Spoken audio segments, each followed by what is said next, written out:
Good evening money persons, welcome to 98th daily money show. ఈరోజు మన daily money షోలోని market updates తో పాటు GR infra ఒక IPO open అవుతుంది కదా నెక్స్ట్ వీక్ నుంచి. ఈ కంపెనీ గురించి కూడా మీకు డీటెయిల్ గా ఇన్ఫర్మేషన్ షేర్ చేస్తాను అండ్ అలాగే నా పర్సనల్ వ్యూ కూడా మీకు చివరిలో షేర్ చేస్తాను. Let's start today's daily money show. మనం ముందుగా మార్కెట్ అప్డేట్ చూసినట్లయితే ఈరోజు సెషన్ లో Sensex 164 points correct 52,318 points close అయింది.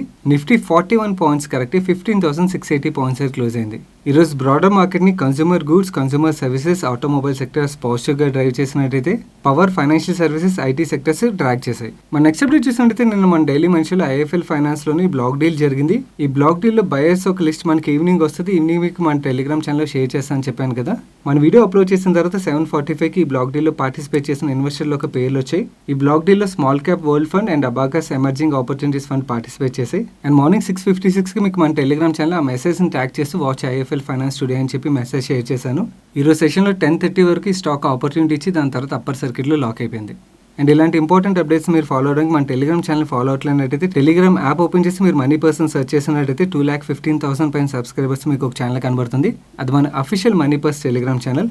దాంట్లో మీకు ఇలాంటి ఇంపార్టెంట్ అప్డేట్స్తో పాటు మార్కెట్ అప్డేట్స్ కూడా క్విక్గా డెలివరీ అవుతుంటాయి. ఇప్పుడు నేను మీకు నెక్స్ట్ వీక్లో ఓపెన్ అవుతున్న జిఆర్ ఇన్ఫ్రా ప్రాజెక్ట్స్ గురించి కొంచెం డీటెయిల్గా ఎక్స్ప్లెయిన్ చేస్తాను. అండ్ ఈ ఎక్స్ప్లెనేషన్ ఎండింగ్లో నా పర్సనల్ వ్యూని కూడా మీకు షేర్ చేస్తాను. ఇది ఒక EPC company, engineering, procurement and construction related company. ఇది మన సింపుల్ లాంగ్వేజ్లో మాట్లాడుకోవాలంటే ఇన్ఫ్రాస్ట్రక్చర్ కంపెనీ అని మనం మాట్లాడుకోవచ్చు. వీళ్ళు ఈ కంపెనీ స్టార్ట్ చేసిన దగ్గర నుంచి 15 స్టేట్స్లోని వేరియస్ రోడ్స్ అండ్ హైవేస్ని కన్స్ట్రక్ట్ చేశారు. ఈ కంపెనీ మేజర్గా వాళ్ళ బిజినెస్ని 3 కేటగిరీస్లో ఆపరేట్ చేస్తుంటుంది. ఒకటి ఈపీసీ సర్వీసెస్లోని సివిల్ కన్స్ట్రక్షన్ యాక్టివిటీస్ అయితే, వీళ్ళ second category of business development of roads and highways. వీళ్ళు రోడ్స్ ని హైవేస్ ని బీఓటీ మోడ్ లో కన్స్ట్రక్ట్ చేస్తారు. ఈ బీఓటీ మోడ్ అంటే బిల్డ్, ఆపరేట్ అండ్ ట్రాన్స్ఫర్, అంటే కన్స్ట్రక్ట్ చేసి ఆపరేట్ చేసి దాని తర్వాత అసెట్స్ ని ట్రాన్స్ఫర్ చేసే మోడల్ అన్నమాట. అండ్ ఈ బీఓటీ మోడల్ లో వీళ్ళు హైబ్రిడ్ యాన్యుటీ మోడల్ కూడా ఫాలో అవుతారు. ఈ హైబ్రిడ్ యాన్యుటీ మోడల్ అంటే ఏంటంటే వీళ్ళు కొంచెం డబ్బులు కన్స్ట్రక్షన్ కోసం ఇన్వెస్ట్ చేస్తారు, గవర్నమెంట్ ఆఫ్ ఇండియా కొంచెం డబ్బులు కన్స్ట్రక్షన్ కోసం ఇన్వెస్ట్ చేస్తుంది. ఇద్దరు కలిపి కన్స్ట్రక్షన్ చేస్తారు. కన్స్ట్రక్షన్ కంప్లీట్ అయిన తర్వాత ఆ రోడ్స్ మీద ఏదైతే ఇన్కమ్ జనరేట్ అవుతుందో ఆ ఇన్కమ్ ని యాన్యుటీ రూపంలోని గవర్నమెంట్ ఆఫ్ ఇండియా వీళ్ళకి పే చేస్తుంటుంది. అండ్ వీళ్ళు థర్డ్ కేటగిరీ ఆఫ్ బిజినెస్ విషయంకి వచ్చినట్టయితే వీళ్ళు మ్యానుఫ్యాక్చరింగ్ యాక్టివిటీస్ కూడా చేస్తారు. ఈ మ్యానుఫ్యాక్చరింగ్ యాక్టివిటీస్ అని వీళ్ళు రిలేటెడ్ బిజినెస్ లోనే చేస్తుంటారు. లైక్ రోడ్ మార్కింగ్ పెయింట్స్ కానీ, ఎలక్ట్రిక్ పోల్స్ కానీ ఇలాంటివన్నీ మ్యానుఫ్యాక్చర్ చేస్తుంటారు. ఈ కంపెనీ యొక్క హిస్టరీ గురించి మాట్లాడుకుంటే డిసెంబర్ 1995లో ఎస్టాబ్లిష్ చేశారు. అండ్ ఇయర్ 1996లో వీళ్ళకి బిజినెస్ ను ఆపరేట్ చేసుకోవడానికి సర్టిఫికేట్ వచ్చింది. అదే ఇయర్ లో వీళ్ళ ఎగ్జిస్టింగ్ పార్ట్నర్షిప్ ఫామ్ ఏదైతే ఉన్నదో దాన్ని టేక్ ఓవర్ చేసేసారు. ఈ జిఆర్ ఇన్ఫ్రా ఇయర్ 2001లోని డెవలప్మెంట్ ఆఫ్ ఇన్ఫ్రా ప్రాజెక్ట్స్ ని స్టార్ట్ చేసింది. అండ్ ఇయర్ 2011లో వీళ్ళకి మేజర్ బ్రేక్ త్రూ జరిగింది. ఫస్ట్ టైం వీళ్ళకి ఒక ఫండ్ నుంచి ఈక్విటీ బేసిస్ లో డబ్బులు వచ్చి ఐడిఎఫ్సి ఇన్వెస్ట్మెంట్ అడ్వైజరీ లిమిటెడ్ వాళ్ళ ఇండియా బిజినెస్ ఎక్సలెన్స్ ఫండ్ 1 ద్వారా వీళ్ళ కంపెనీలో ఇన్వెస్ట్ చేశారు. అండ్ ఇయర్ 2018లో వీళ్ళు రైల్వే ప్రాజెక్ట్స్ కూడా స్టార్ట్ చేశారు. అండ్ వీళ్ళు in-house integrated business model follow అవుతారు. ఇన్హౌస్ ఇంటిగ్రేటెడ్ బిజినెస్ మోడల్ అంటే వీళ్ళు డిజైన్ దగ్గర నుంచి ప్రతిదీ వీళ్ళు ఇన్హౌస్ లోనే చేస్తారు. అండ్ వీళ్ళ దగ్గర సొంతంగా 7,000 కన్స్ట్రక్షన్ ఎక్విప్మెంట్స్ అండ్ వెహికల్స్ ఉన్నాయి. అండ్ ఈ వెహికల్స్ మెయింటెనెన్స్ కోసం వీళ్ళు ఓన్ వర్క్ షాప్ కూడా ఉన్నది ఉదయపూర్లో. ఈ ఓన్ వర్క్ షాప్ ఉండడం వల్ల వీళ్ళ వెహికల్ డౌన్ టైం అనేది తక్కువగా ఉంటుందని చెప్తున్నారు. అండ్ వీళ్ళు in-house integrated business model follow అవడం వల్ల నార్మల్ ప్రాజెక్ట్ టైం ఏదైతే ఉంటుందో టార్గెట్ టైం కన్నా ముందుగానే కంప్లీట్ చేయగలుగుతున్నాం అని చెప్తున్నారు. అండ్ ఈ కంపెనీ జనరేట్ చేసిన రెవెన్యూస్ ని మనం సెగ్మెంట్ వైజ్ బ్రేకప్ చేసి చూసినట్టయితే ఇది majorly EPC company. EPC segment లోనే వీళ్ళకి మేజర్ రెవెన్యూస్ వస్తున్నాయి. అండ్ ఈ ఈపీసీ సెగ్మెంట్ లో మంచి గ్రోత్ కూడా వీళ్ళు డెలివర్ చేస్తున్నారు. నెక్స్ట్ బీఓటీ ప్రాజెక్ట్స్ ద్వారా కూడా వీళ్ళకి డీసెంట్ రెవెన్యూస్ వస్తున్నాయి. కానీ ఈ సెగ్మెంట్ లో వాలటైలిటీ అనేది కొంచెం ఎక్కువగా కనబడుతుంది. అండ్ ఈ కంపెనీ యొక్క ట్రాక్ రికార్డ్ మనం చూసినట్టయితే ఇయర్ 2006 నుంచి వీళ్ళు 100కి పైన రోడ్ కన్స్ట్రక్షన్ ప్రాజెక్ట్స్ ని కంప్లీట్ చేసినట్టుగా చెప్తున్నారు. అండ్ ఈ ప్రాజెక్ట్స్ ని కంప్లీట్ చేయడమే కాదు, టార్గెట్ టైం ఏదైతే ఉన్నదో మీరు ఇక్కడ చూడొచ్చు, టార్గెట్ టైం కన్నా ముందుగానే మేము కంప్లీట్ చేసాం. దానివల్ల బోనస్ ని కూడా రిసీవ్ చేసుకోగలిగామని చెప్పి మేనేజ్మెంట్ ఆర్హెచ్పీలో చెప్తుంది. ఈ GR infra projects majorly north based company. ఇది వీళ్ళ majority of the projects north లో ఉన్నాయి, ఎక్సెప్ట్ కొన్ని ఆంధ్రప్రదేశ్, ఒరిస్సా ఇలాంటి లొకేషన్స్ లో ఉన్నాయి. మీరు ఇమేజ్లో ఈ కంపెనీ యొక్క టాప్ షేర్ హోల్డర్స్ పేర్లు చూడొచ్చు. లోకేష్ బిల్డర్స్ ప్రైవేట్ లిమిటెడ్ అనే కంపెనీ మేజర్ గా షేర్స్ ను హోల్డ్ చేస్తుంది 33%. ఐడిఎఫ్సి ఒక ఫండ్ 6.63% షేర్స్ ను హోల్డ్ చేస్తుంది. మిగిలిన టాప్ షేర్ హోల్డర్స్ యొక్క పేర్లు మీరు ఇక్కడ చూడొచ్చు. ఇక్కడ మీకు అగర్వాల్స్ అని కనబడుతున్నారు కదా, వీళ్ళే ఈ కంపెనీని ప్రమోట్ చేస్తున్నారు. అండ్ ఈ కంపెనీ యొక్క బిజినెస్ ఆపరేషన్స్ ను కూడా మేజర్ గా వీళ్ళ ఫ్యామిలీ రన్ చేస్తున్నారు. ఇక్కడ మీకు స్క్రీన్ మీద కనబడుతున్న వినోద్ కుమార్ అగర్వాల్ గారు, అజేంద్ర కుమార్ అగర్వాల్ గారు, పురుషోత్తం అగర్వాల్ గారు కీ పీపుల్. అండ్ ఈ కంపెనీకి ఉన్న అడ్వాంటేజ్ ఏంటంటే majority of the promoters company establish అయిన దగ్గర నుంచి కంపెనీతో పాటే ఉన్నారు కాబట్టి వీళ్ళకి బిజినెస్ గురించి క్లియర్ అండర్స్టాండింగ్ ఉన్నది. అండ్ నెక్స్ట్ ఏదైనా ఇన్ఫ్రా కంపెనీ యొక్క డీటెయిల్స్ చూసేటప్పుడు వాళ్ళ క్రెడిట్ రేటింగ్ కూడా చూడడం చాలా ఇంపార్టెంట్. ఎందుకంటే మోస్ట్ ఆఫ్ ద ఇన్ఫ్రా కంపెనీలు డెట్ తో వాళ్ళ బిజినెస్ రన్ చేస్తాయి కదా, సో వాళ్ళ క్రెడిట్ రేటింగ్ బట్టి వాళ్ళ బ్యాలెన్స్ షీట్ స్ట్రెంత్ ఎలా ఉన్నది అనేది మనకు అర్థమవుతుంది. ఈ కంపెనీ యొక్క క్రెడిట్ రేటింగ్ మనం చూసినట్టయితే కేర్ వీళ్ళకి AA రేటింగ్ ఇచ్చింది. క్రిసిల్ కూడా AA రేటింగ్ ఇచ్చింది అండ్ ఇన్ఫాక్ట్ వీళ్ళు AA- నుంచి అప్గ్రేడ్ చేసినట్టుగా రేటింగ్ని చెప్తున్నారు. And AA rating is decent credit rating అని మనం చూడాలి.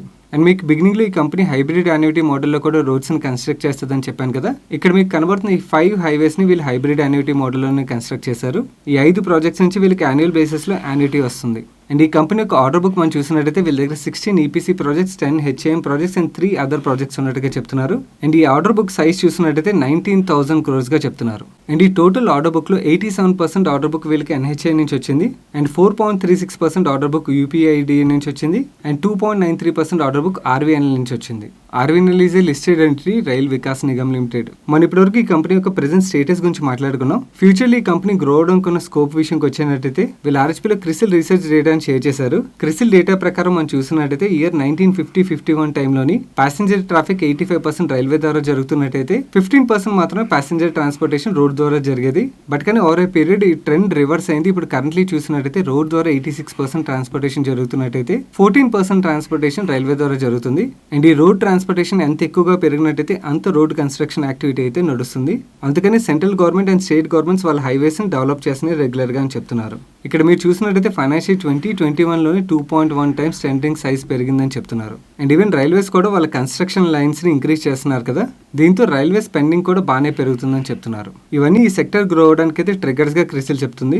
అండ్ రీసెంట్ గా గవర్నమెంట్ ఆఫ్ ఇండియా తీసుకొచ్చిన చేంజెస్ ఏవైతే ఉన్నాయో ఇవి కూడా గ్రోత్ ని డ్రైవ్ చేస్తాయని వీళ్ళు చెప్తున్నారు. అండ్ ఈ కంపెనీ యొక్క బ్యాలెన్స్ షీట్ మనం చూసినట్టయితే కన్సిస్టెంట్ గా వీళ్ళ ఈక్విటీ అసెట్స్ అయితే గ్రో అవుతున్నాయి మనం ఇక్కడ చూడొచ్చు. అండ్ అలాగే లాంగ్ టర్మ్ బారోయింగ్స్ కూడా ఇయర్ ఆన్ ఇయర్ పెరుగుతున్నాయి. అండ్ వీళ్ళు టోటల్ బారోయింగ్స్ అన్నిటిని మనం యాడ్ చేసి డెట్ టు ఈక్విటీ రేషియో చూసినట్టయితే 1.07, which is not that high when compared to other infra companies. And వీళ్ళ ప్రాఫిట్ అండ్ లాస్ స్టేట్మెంట్ విషయంకి వచ్చినట్టయితే వీళ్ళు ఇయర్ 2019లో 5,382 crores revenue from operations generate చేసినట్టయితే ఇయర్ 2021కి 7,844 crores కి వీళ్ళ రెవెన్యూ ఫ్రమ్ ఆపరేషన్స్ గ్రో అయ్యాయి. అంటే 2019 నుంచి 2021 మధ్యలో వీళ్ళ రెవెన్యూస్ 20.72% గ్రో అయ్యాయి. అండ్ ఆపరేటింగ్ ఎబిటా చూసినట్టయితే వీళ్ళు 2019లో 1,383 crores జనరేట్ చేసినట్టయితే 2021 నాటికి 1,849 crores గ్రో అయ్యాయి. అంటే ఆపరేటింగ్ ఎబిటాలో కూడా వీళ్ళు 15.63% గ్రోత్ డెలివర్ చేశారు. అండ్ ఆపరేటింగ్ ఎబిటా మార్జిన్ విషయంకి వచ్చినట్టయితే 2019లో వీళ్ళు 25.7% ఆపరేటింగ్ ఎబిటా మార్జిన్ మెయింటైన్ చేస్తే ఆ 2021 నాటికి 23.58%కి డ్రాప్ అయింది.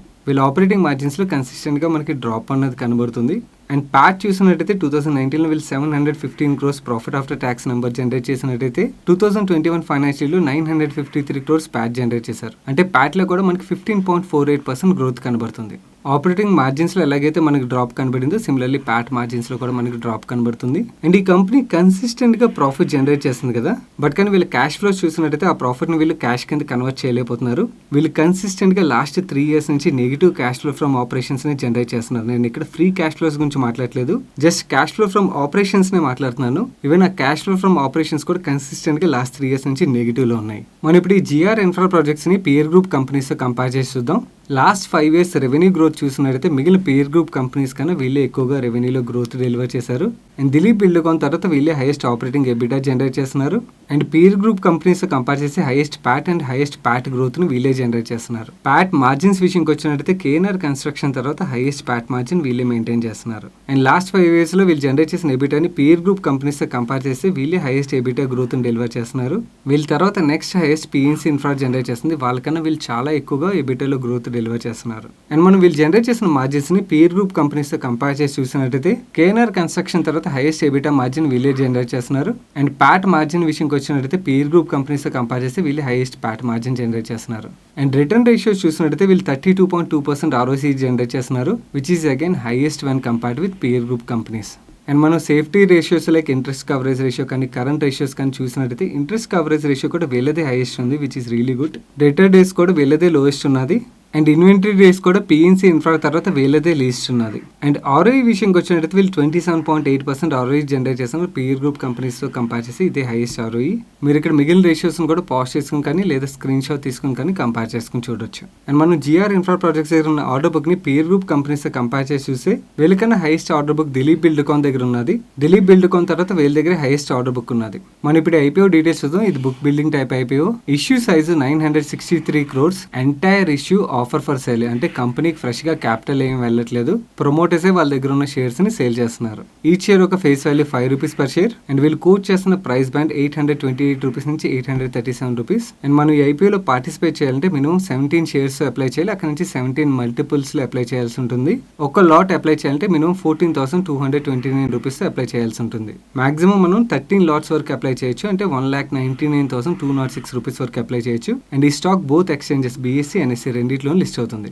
అండ్ ఐపీఓ ఒక డేట్ చూసినట్లయితే ఇష్యూ 7th జూలై రోజున ఓపెన్ అవుతుంది అండ్ 9th జూలై రోజున ఇష్యూ క్లోజ్ అవుతుంది. మీరు ఇక్కడ మిగిలిన 22 డేట్స్ చూడొచ్చు. అండ్ ఇష్యూ ప్రయారిటీ మనం చూసినట్లయితే QABస్కి 50% కోటా ఇచ్చారు, NISకి 15% కోటా ఇచ్చారు, రీటైల్కి 35% కోటా ఇచ్చారు.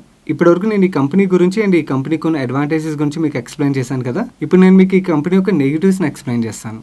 ఫస్ట్, వీళ్ళ సబ్సిడీ కంపెనీస్ ఏవైతే ఉన్నాయో ఈ సబ్సిడీ కంపెనీస్లో ప్లెడ్జ్ పర్సెంటేజ్ అయితే మాత్రం బాగానే కనబడుతుంది. సెకండ్, 6 months పైన రిసీబుల్స్ చూసినట్టయితే కరెంట్లీ 8.05% 6 months పైన రిసీబుల్స్ ఉన్నాయి. నెక్స్ట్, ఈ కంపెనీకి హిస్టారికల్లీ కొన్ని కంప్లైన్స్ ఇష్యూస్ ఉన్నాయి, సెబీ ఫైలింగ్స్లోని కొన్ని కంప్లైన్స్ ఇష్యూస్ ఉన్నాయి. అండ్ ఇన్ఫాక్ట్ July 11, 2018లో సెబీ వీళ్ళని కంప్లైన్స్ స్టాండర్డ్ని ఇంప్రూవ్ చేసుకోమని చెప్పి అడ్వైస్ కూడా ఇచ్చింది. వీళ్ళు 2018లో ఫైల్ చేసిన DRHPలోని కొన్ని డిస్క్లోజర్స్ మిస్ అవ్వడం వల్ల సెబీ అడ్వైస్ ఇచ్చింది. అండ్ అలాగే సెబీ యొక్క డెట్ సెక్యూరిటీస్ లిస్టింగ్ రెగ్యులేషన్స్ ప్రకారం వీళ్ళు 2016లోని ఏదైతే ఫైనాన్షియల్ స్టేట్మెంట్స్ రిపోర్ట్ చేయాలో ఆ రిపోర్టింగ్ కూడా డిలే చేసినట్టుగా వీళ్ళు క్లియర్గా RHPలో మెన్షన్ చేస్తున్నారు. అండ్ అలాగే అన్ని ఇన్ఫ్రా కంపెనీస్ యొక్క కేసులు ఉన్నట్టుగానే వీళ్ళ మీద కూడా కేసులు ఉన్నాయి. That is not new. And వీళ్ళ సబ్సిడీ కంపెనీస్ ఏవైతే ఉన్నాయో కొన్ని కంపెనీస్ అయితే హిస్టారికల్లీ లాసెస్ని డిక్లేర్ చేసి ఇది కూడా మనం మైండ్లో పెట్టుకోవాలి. అండ్ నాకు ఇంకొక చిన్న నెగిటివ్ పాయింట్ ఏం కనబడుతుందంటే లాస్ట్ 3 yearsలోని వీళ్ళ బోర్డ్ మెంబర్స్లోని 3 రిజైన్ చేసినట్టుగా కనబడుతుంది. అండ్ ఇంకొక పాయింట్ కూడా హైలైట్ చేయాలి. రీసెంట్గా వస్తున్న ఐపీఎల్ ఈ ట్రెండ్ చూస్తున్నాను. మనం రిలేటెడ్ పార్టీ ట్రాన్సాక్షన్స్ కొంచెం క్లియర్గా అబ్జర్వ్ చేసినట్టయితే ఐపీఓకి వచ్చే ముందు కీ పీపుల్ ఒక రెన్యూమరేషన్ తగ్గించుకుంటూ వస్తున్నారు. మేబీ వీళ్ళు టోటల్ ప్యాట్లోని మేనేజ్మెంట్ రెన్యూమరేషన్ తక్కువగా చూపించాలనేమో. బట్ ఈ ట్రెండ్ నేను ఈ కంపెనీలోనే కాదు కొన్ని అదర్ కంపెనీస్లో కూడా చూశాను. నా ఫైనలీ ఐపీఓ మీద నా పర్సనల్ కంక్లూజన్ విషయంకి వచ్చినట్టయితే నా పర్సనల్ కంక్లూజన్ షేర్ చేసే ముందు స్టాండర్డ్ డిస్క్లైమర్. ఇప్పుడు నేను ఏదైతే కంక్లూజన్ షేర్ చేయబోతున్నానో ఇది ప్యూర్లీ నా పర్సనల్ వ్యూ. మీరు ఐపీఓలో పార్టిసిపేట్ చేయాలా వద్దా అనే డెసిషన్ ఫుల్ ఫ్లెజ్గా రీసెర్చ్ చేసిన తర్వాత మీ ఇన్వెస్ట్మెంట్ డెసిషన్ తీసుకోండి. ఒకవేళ మీ దగ్గర అంత రీసెర్చ్ చేసి స్కిల్ కానీ టైం కానీ లేని పక్షంలో మీ ఫైనాన్షియల్ అడ్వైజర్ సలహా తీసుకున్న తర్వాత మీ ఇన్వెస్ట్మెంట్ డెసిషన్ తీసుకోండి. నా కమింగ్ టు నా పర్సనల్ వ్యూ 2 పార్ట్స్గా మీకు డివైడ్ చేసి ఎక్స్ప్లెయిన్ చేస్తాను.